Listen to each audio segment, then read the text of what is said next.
అందరికీ నమస్తే. 1986వ సంవత్సరం ఆంధ్రజ్యోతి పత్రికలో ప్రచురింపబడిన సీరియల్ నవల. శీర్షిక ఆపదలో అనురాధ. రచన ఎండి సౌజన్య గారు. జనమంతా ముసిముసి నవ్వులు నవ్వుకుంటూ వ్యాను చుట్టూ గుమిగూడి చూస్తున్నారు. ఇంతలో మంగపతిని మునసబు తమ్ముణ్ణి చూడటానికి చౌకడిపో మంగయ్య వచ్చాడు. ఇదిగో చూడండి బాబు, జుట్టుపోలుగాడొచ్చాడు. రామాయణంలో పిడకల వేట. ఊరు మీద ఊరు పడ్డా కరణం మీద కాసు పడదు అన్నది ఇందుకే. మహానాయకులకు తుది వీడ్కోలు ఇస్తూ అంతిమయాత్రకు సన్నాహాలు చేయటానికి వచ్చిన బోడావులు చౌకడిపో మంగయ్య. తప్పుకోండి బాబు, తప్పుకోండి అంటూ గోలగా అరిచి కొన్ని కాగితాలు పంచి పరిగెట్టాడు. వ్యాన్ అటు వెళ్ళగానే బ్యాంకులో పనిచేసే శంకర్రావు మాయమైనట్లు ఊరంతా గుప్పుమంది ఒకసారి. బ్యాంకు దొంగతనం జరిగిన రాత్రి నుంచి అతను కనిపించటం లేదు. బ్యాంకు సిబ్బంది అందరూ వచ్చినా అతను రెండవ రోజు ఉదయం కూడా బ్యాంకుకి టైంకి రాకపోవడంతో అయోమయం అతని సంగతి అనురాధకి చెప్పాడు. అనురాధ ఆ విషయం ఎంక్వైరీ చేయటానికి ఆ రోజు అక్కడే ఉన్న బ్యాంక్ డివిజనల్ మేనేజర్కి విపులంగా చెప్పింది. ఆయన ఆ విషయం పోలీసులకు వెంటనే ఫిర్యాదిచ్చాడు. బ్యాంకు పూర్తిగా కొల్లగొట్టబడిందన్న వార్త పేపర్లో పడటంతో ఆ ప్రాంతమంతా అట్టుడిగినట్లు ఉడికిపోయింది. బ్యాంకు దోపిడీతో అనురాధ తల్లడిల్లిపోతూ ఉంటే హాస్పిటల్లో అనురాధ తన ప్రాణం కాపాడటానికి చివరికి తన రక్తమే ఇచ్చిన సంగతి తెలిసి ప్రభాకర్కు అనురాధకి కృతజ్ఞతలు ఎలా చెప్పాలో, ఆమె రుణం ఎలా తీర్చుకోవాలో తెలియక తల్లడిల్లిపోసాగాడు. దీనికి తోడు బ్యాంకు దోపిడీ విషయం అతన్ని మరింత కృంగతీసింది. ప్రభాకర్ ఆలోచనలకు తగ్గట్టే అనురాధ అతన్ని వెంటనే హాస్పిటల్ నుంచి డిశ్చార్జ్ చేయించి బ్యాంకు బిల్డింగ్లోని పై అంతస్తులోని అతని రూమ్లోనే ఉంచి అన్ని సపర్యలు చేయసాగింది. ఆ ఊళ్ళోనే ఉన్న ఒక ఎంబీబీఎస్ డాక్టర్ని కన్సల్ట్ చేసి అతను ఉదయం సాయంత్రం ప్రభాకర్ని చూసేట్టు, అతని దగ్గర పనిచేసే ప్రైవేట్ నర్సులు ఇద్దరు ప్రొద్దున్నొకరు సాయంత్రం ఒకరు ప్రభాకర్ దగ్గర ఉండేటట్లు, అవసరమైన మందులు ఇంజెక్షన్లు టైం ప్రకారం వాళ్ళిద్దరూ ఇచ్చేటట్లు కుదిరిచ్చింది. అనురాధ రాత్రుళ్ళు తను ప్రభాకర్ గదిలోనే ఎదురుగా సోఫాలో పడుకుని అతనికి సపర్యలు చేస్తూ బట్టలు మార్చేది, పౌడర్ అద్దేది, బత్తాయి కమలా పళ్ళు వలిచి తినిపించేది, టేబుల్ ఫ్యాన్ అమర్చేది, గ్లూకోజ్ నీళ్లు కలిపి ఇచ్చేది, తలకు నూనె రాసి దువ్వేది. ఇవన్నీ ప్రభాకర్ అపస్మారక స్థితిలో ఉన్నప్పుడు చేస్తే అతను కొంచెం అతని ఆరోగ్యం కుదుటపడి దిండ్లకు ఆనుకుని కూర్చోవటం చేయగలగానే, అనురాధ ప్లీజ్ నన్ను మరీ రుణగస్తుని చేయకు, ఇన్ని సపర్యలు నేను భరించలేను అన్నట్లు బాధగా చూసేవాడు. అనురాధ మాత్రం రొటీన్గా ఆమె పని ఆమె చేసుకుపోతుండేది. ఒక పక్క బ్యాంకు దోపిడీ వల్ల కలిగిన బాధను భరిస్తూనే. ఓ రోజు అనురాధ తల దువ్వుతూ ఉండగా, అనురాధ నేను చాలా ఇబ్బంది పెడుతున్నాను కదూ అన్నాడు ప్రభాకర్. అనురాధ సమాధానం ఇవ్వకుండా నవ్వి, ప్రభాకర్ ఆ రోజు నేను ఈ ఉద్యోగం మాని వెళ్ళిపోతానంటే వద్దని ఆలోచించుకోమని నాకు సలహా ఇచ్చావు. ఆ రోజు ఆ సలహాయే ఇవ్వకుండా ఉండి ఉంటే నేను ఇన్ని ఇబ్బందుల్లో పడి ఉండేదాన్ని కాదు అంది. అనురాధ నీ మంచితనం నా గురించిన ఒక కఠోర సత్యం తెలిస్తే ఉండదేమోనన్న భయం నన్ను కలవరపెడుతుంది అన్నాడు. అతనికి పెళ్ళయ్యి భార్య కాన్పులో చనిపోయింది. అది చెప్పటానికే సంశయించి బ్యాచులర్ అన్నాడు. అది ఎలాంటి సత్యమైనా నాకు దానితో నిమిత్తం లేదు.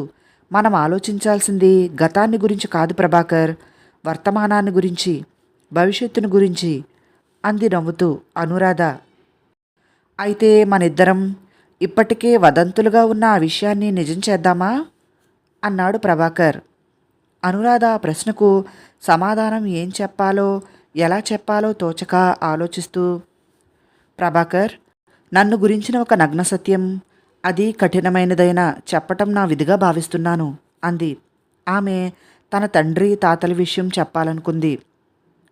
ఇందాక నువ్వు చెప్పిన విషయమే నీకు నాకు వర్తిస్తుంది. మనం ఆలోచించాల్సింది గతాన్ని గురించి కాదు, వర్తమానాన్ని గురించి, భవిష్యత్తును గురించి అన్నాడు అనురాధ చేతివేళ్లను మృదువుగా చుమ్మించి. ఆ స్పర్శకు అనురాధ వళ్ళు ఆనందంతో పులకరించిపోయింది. ఆమెలో అంతవరకు నిద్రాణమై ఉన్న స్త్రీత్వం మునివేళ్లతో వీణాతంత్రులు మీటినట్లుగా అయి మేల్కొంది. ఆ పారవస్యంలో తను ఏం చేస్తుందో మరిచి, I love you really dear, I love you, I love you very much అంది అతని ముఖాన్ని ముద్దులతో నింపుతూ. అతని బాహువుల్లో గువ్వలా ఒదిగి చెప్పసాగింది. అప్పుడు వాళ్ళిద్దరూ అలా ఎంతసేపున్నారో అనురాధే కాసేపటికి తేరుకుని, ప్రభాకర్, నా బాల్యం, నా తల్లిదండ్రులు, నా పుట్టు పూర్వోత్తరాలు అంటూ చెబుతూ ఉండగానే, వద్దు డియర్, తీయటి మధుర గీతం లాంటి ఈ మధుర క్షణాల్లో ఇంకే ప్రస్తావన వద్దు. ఇలా హాయిగా గతాన్ని, వర్తమానాన్ని కూడా మరిచి ఆనందంగా ఈ ప్రణయలోకాల్లో శాశ్వతంగా ఇద్దరం ఒకటై ఉండిపోదాం అన్నాడు అనురాధని హృదయానికి హత్తుకుంటూ. అనురాధ మగతలో అసలు ఆ మాటలు వినిపించుకునే స్థితి దాటిపోయింది. అన్నాళ్ళు పురుష స్పర్శకు దూరంగా నియమబద్ధంగా ఒక కన్యగా తాను జీవించి ఎంత సుఖం కోల్పోయిందో అప్పుడే అర్థమైంది. ప్రకృతి పురుషులు ప్రకృతి ధర్మాన్ని తెలుసుకున్న సమయం అది. ఒక స్త్రీ తను ఏం అర్పించుకోగలదో, ఒక పురుషుడు తాను ఏం ఇవ్వగలడో అనుభవంలోనికి తెచ్చుకున్న క్షణమది. గాలి స్తంభించింది వాళ్ళిద్దరి మధ్య. కాలం నిలిచిపోయింది వారిరువురికి. అలా ఇద్దరూ కౌగిలిలో కరిగిపోతూ పరిసరాలు మరిచి ఎంతసేపున్నారో. బయట తలుపు గట్టిగా తట్టిన చప్పుడు విని ఇద్దరూ ఈ లోకంలోనికి వచ్చారు. అనురాధ తను ఎక్కడుందో అర్థం చేసుకోగానే కంగారుగా చీర కుచ్చెళ్ళు సరిచేసుకుంటూ లేచి తల వెంట్రుకలు జడ సవరించుకుంది. ఏమిటి ఈ మాయ? ఎన్నడూ లేని ఈ తొందరపాటుతనం, ఫలితంగా నిగ్రహం కోల్పోవటం, పట్టపగలు ప్రథమ సమాగమం. మై గాడ్, ఇది మంచికి కాదు అనుకుంది. గుండె దడదడలాడుతుండగా వెళ్ళి తలుపు తెరిచి ఎదురుగా ఉన్న ఇద్దరు కొత్త వ్యక్తులను చూసి అవాక్కైపోయి, మీరు అంది కంగారుని బయటికి కనబడనీయకుండా. మేము బ్యాంక్ విజిలెన్స్ ఆఫీసర్లం, హైదరాబాద్ హెడ్ ఆఫీస్ నుంచి వచ్చాం మిమ్మల్ని ఇంట్రాగేట్ చేయటానికి అన్నారు తమ ఐడెంటిటీ కార్డులు చూపుతూ. అనురాధ వాళ్ళిద్దరినీ ఆహ్వానించి కూర్చోమంది. జనరల్ మేనేజర్ గారు మీ బ్రాంచ్ బిజినెస్ని 1 నెల రోజులు సస్పెండ్ చేశారు. బ్యాంక్ లూటీ అవ్వటం, స్ట్రాంగ్ రూమ్ తాళాలు మీ ఇద్దరి దగ్గర మిస్ అవ్వటం కారణం. మీ బ్రాంచ్లో మిస్ అయిన శంకర్రావు సేఫ్ లాకర్కు సంబంధించిన పనులు ఇన్ఛార్జ్ అతనేగా అడిగాడు ఒక ఆఫీసర్ అనురాధని. అనురాధ చెప్పింది అతనేనని. అతనికి సేఫ్ లాకర్లు ఉన్న కస్టమర్లను ఐడెంటిఫై చేయటానికి వాడే కోడ్లు, పేర్లు, వాళ్ళ నెంబర్లు, ఏ సేఫ్ లాకర్లో ఎక్కువ ఖరీదైన దస్తావీదులు, ఇతర డాక్యుమెంట్స్ ఉండే సంగతి, ఇలాంటి వివరాలన్నీ తెలుసా అడిగాడు మరొక ఆఫీసరు. తెలుసు, అతను ఈ ఊరివాడే.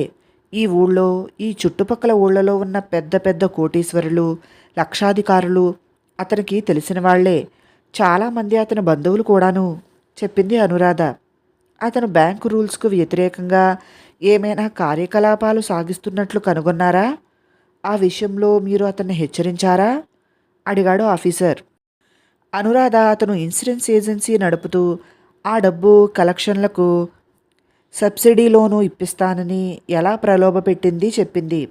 అతనుకున్న వ్యసనాలు, అతను రోజుకు డబ్బు ఎంతెంత సుమారుగా ఖర్చు పెడుతున్నది, పేకాటలో ఎంతెంత పోగొట్టుకుంటున్నది, బ్రాకెట్ ఆట, గుర్రపు పందాలు, మార్ఫియా ఇంజెక్షన్ల అలవాట్లు, అతని భార్య హత్య, ఆ వివరాలన్నీ అనురాధ పూసగుచ్చినట్లు చెప్పింది వాళ్ళకి. దొంగనోట్ల విషయం కూడా చెప్పింది. బ్యాంక్ బిజినెస్ సస్పెన్షన్ 1 నెల రోజుల పాటు అంటూ ప్రకటించి హెడ్ ఆఫీస్ నుంచి, పూలింగ్ సెంటర్ నుంచి లెక్కలు, పాత ఖాతాల వివరాలు, లోన్లకు సంబంధించిన వివరాలు, డిపాజిట్ ఖాతాల లెక్కలు, గోల్డ్ లోన్కు సంబంధించిన, సేఫ్టీ లాకర్కు సంబంధించిన వివరాలు బాగా అనుభవజ్ఞులైన ఎక్స్పర్ట్ ఆఫీసర్లు వచ్చి తిరిగి ఖాతా పుస్తకాలు, తక్కిన లెక్కలు తయారు చేయటం ప్రారంభించారు. దొంగ నోట్లన్నీ తనిఖీ చేశారు.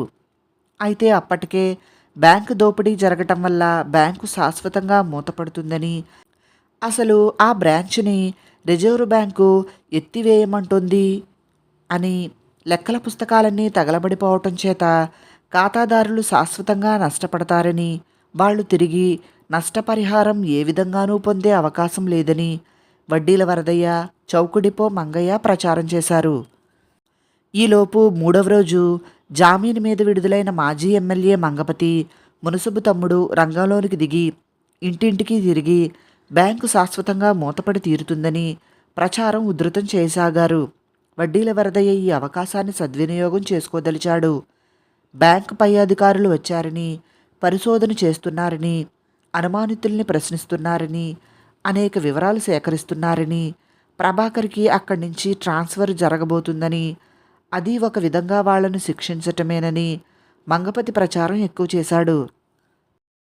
నిరక్షరాస్యులు, అమాయకులైన ఆ జనం వాళ్ల మాటలే నమ్మారు.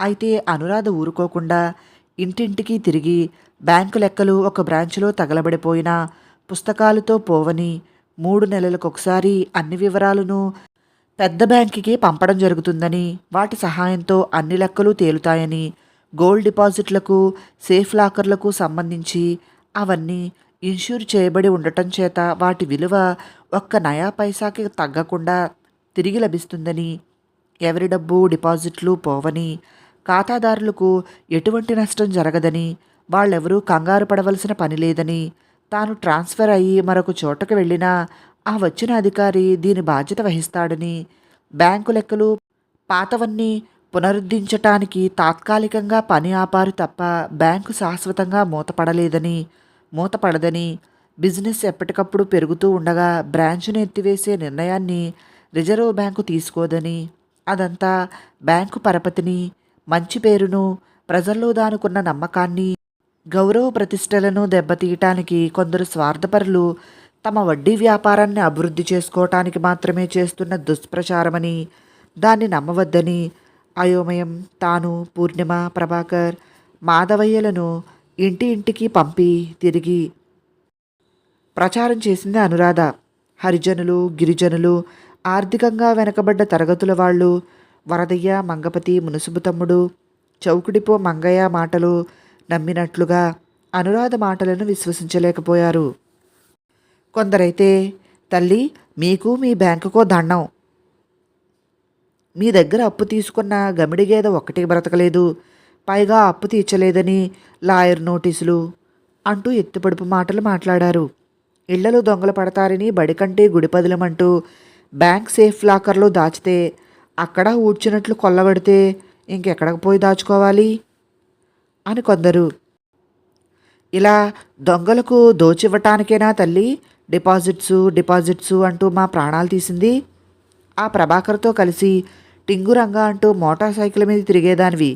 అసలు మీరిద్దరే తోడు దొంగలు. మీరిద్దరూ తాళాలు పోగొట్టుకోబట్టే అసలు డబ్బు పోయింది. మీరిద్దరే ఈ బ్యాంకుకి దొంగతనానికి బాధ్యత వహించాలి అన్నాడు వడ్డీల వరదయ్య. అసలు దొంగలెవరో దేవుడికే తెలియాలి.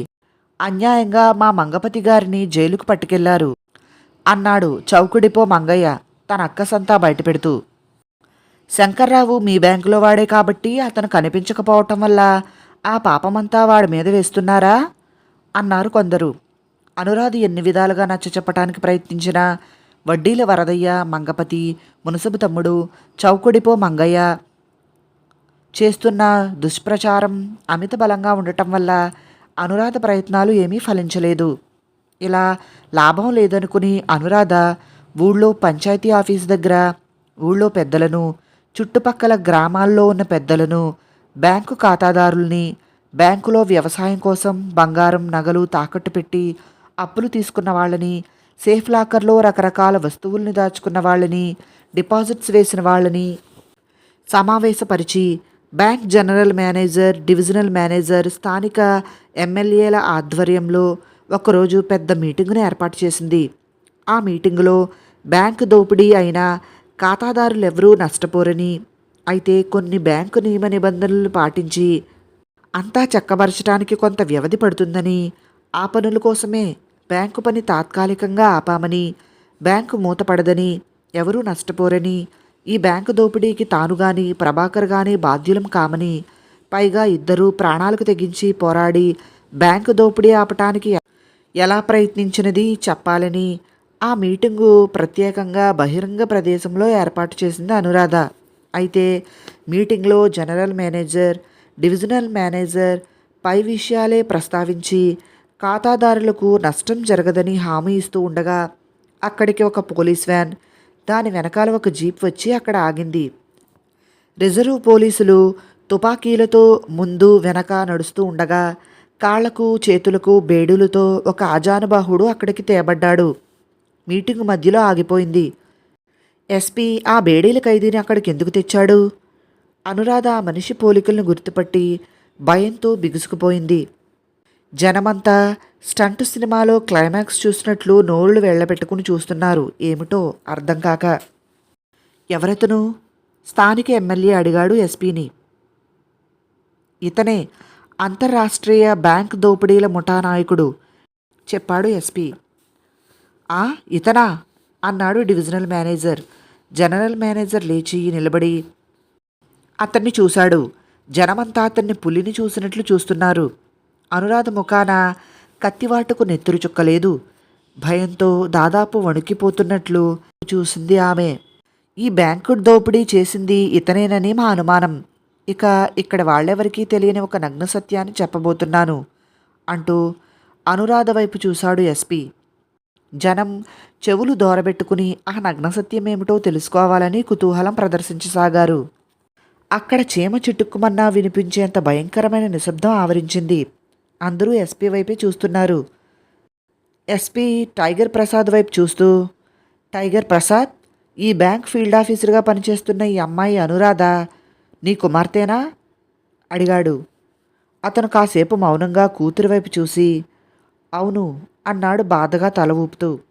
ఆ మాటలు వింటూనే జనరల్ మేనేజరు, డివిజనల్ మేనేజరు, ఎమ్మెల్యేలతో పాటు అంతా ఒక్కసారిగా ఉలిక్కిపడ్డారు. వాళ్ళు విన్నది నిజమో కాదో నమ్మలేక మతిపోయినట్లు అంతా నోళ్లు తెరిచారు. వాట్ అనురాధ, ఇది నిజమా?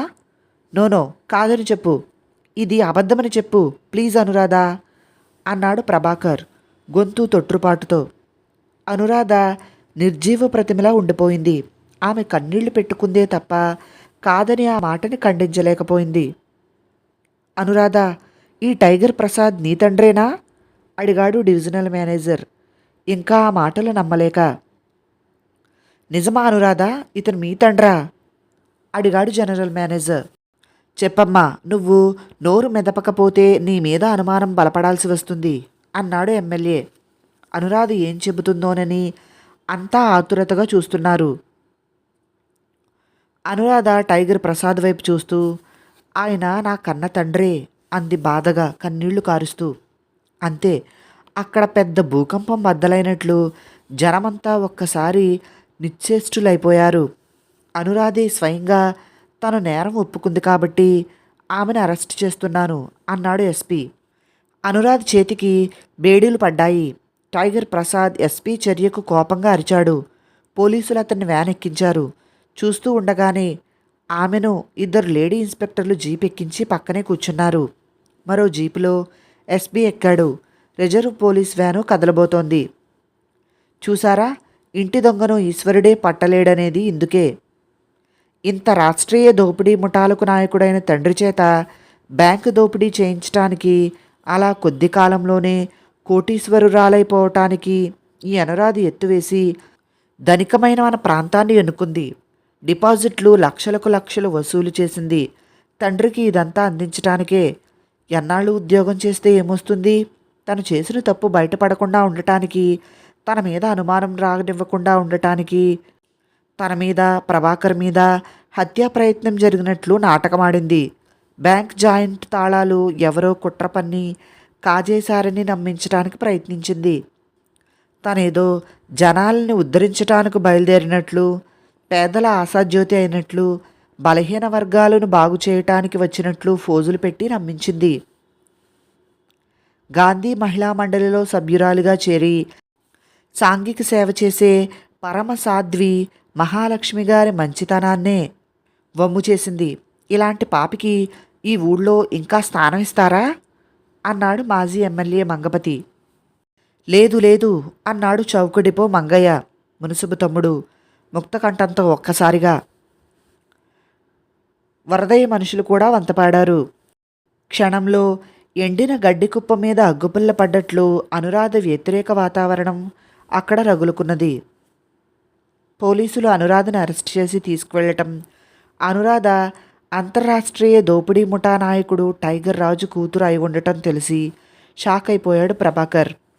అతను సిగ్గుతో తల వంచుకుని అక్కడి నుంచి వెళ్ళిపోయాడు. అనురాధను సస్పెండ్ చేస్తున్నాను అంటూ కాగితం రాసి జనరల్ మేనేజర్ అక్కడి నుంచి లేచాడు. ఆయనతో పాటే డివిజనల్ మేనేజర్ కూడా. క్షణాల్లో Anuradha down down, Anuradha down down, దొంగల ముఠాతో చేతులు కనిపిన బ్యాంక్ ఆఫీసర్ని వెంటనే డిస్మిస్ చేయాలి అనే అరుపులతో ఆ ప్రాంతమంతా దద్దరిల్లిపోయింది. ఈ అవకాశాన్ని సద్వినియోగం చేసుకుంటూ మంగపతి, మునుసబు తమ్ముడు, వరదయ్య పెద్ద ఊరేగింపు లేవతీశారు.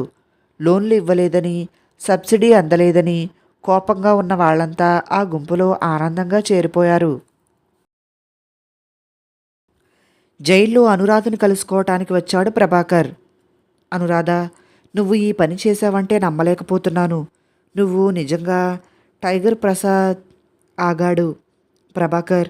నేను చెప్పకపోయినా నిజం నిప్పులా ఎప్పుడో ఒకప్పుడు బయటపడకపోదు. నేను నిజంగానే టైగర్ ప్రసాద్ కుమార్తెనే. కానీ ఈ బ్యాంకు దోపిడీ చేసింది నా తండ్రేనని నాకు తెలియదు. ఇది నిజం అంది బాధగా. అయితే నువ్వు నిజంగానే అన్నాడు మాటలు పూర్తి చేయలేక. ఆ నిజాన్ని అతను భరించలేకపోతున్నాడు. అయితే ఈ బ్యాంకు దోపిడీలో నీవు మీ నాన్నకు ఏ విధమైన సహకారం అందించలేదని రుజువు చేయటం ఎలా అన్నాడు బాధగా. నా అనుమానమే నిజమైతే ఎవరో మా నాన్నకు మన బ్యాంక్ దోపిడీ చేసే అవకాశం కల్పించారు. రహస్యాలన్నీ చెప్పారు. జాయింట్ తాళాలు మనిద్దరి నుంచి దొంగిలించి ఇచ్చారు. ఎందుకో తెలుసా? నన్ను దోషిగా, ఆ నేరంలో నాకు భాగముందని తిరుగులేని సాక్ష్యాధారాలతో నా అడ్డును శాశ్వతంగా తొలగించుకోవాలని, నన్ను ఇక్కడ లేకుండా పంపించేయాలని, వీలైతే బ్యాంకునే అల్లరి చేసి అక్కడ బ్యాంకుకు ఎవరూ రావటానికి వీలు లేకుండా చేయాలని, బ్యాంకు శాశ్వతంగా మూతపడేటట్లు చేయాలని, ఇలాంటి అవకాశం కోసం ఎదురుచూస్తున్న వాళ్ళకి మా నాన్నతో స్నేహం కలిసిందో లేక మనని దెబ్బతీయాలని శత్రువర్గం ఆయనను కలుసుకుందో తెలియదు. మొత్తానికి వాళ్ళ పథకం బ్రహ్మాండంగా పారింది అంది బాధగా. 2 రోజులకు ఓ క్రిమినల్ లాయర్ ప్రయత్నించగా 10,000 పూచీకత్తు మీద అనురాధకి బెయిల్ లభించింది. కథ కొనసాగుతుంది. తర్వాత ఏం జరిగిందో వచ్చే భాగంలో తెలుసుకుందాం. విన్నందుకు అందరికీ చాలా చాలా థ్యాంక్స్. నచ్చితే వీడియోని లైక్ చేసి నా ఛానల్ను సబ్స్క్రైబ్ చేసుకోండి ప్లీజ్. మరిన్ని కథలు, నవలల కోసం డిస్క్రిప్షన్లో మరియు కమెంట్ బాక్స్లో ప్లేలిస్ట్లో లింక్స్ ఉన్నాయి, ఒకసారి చూడండి. ధన్యవాదములు. మీ ప్రసన్న.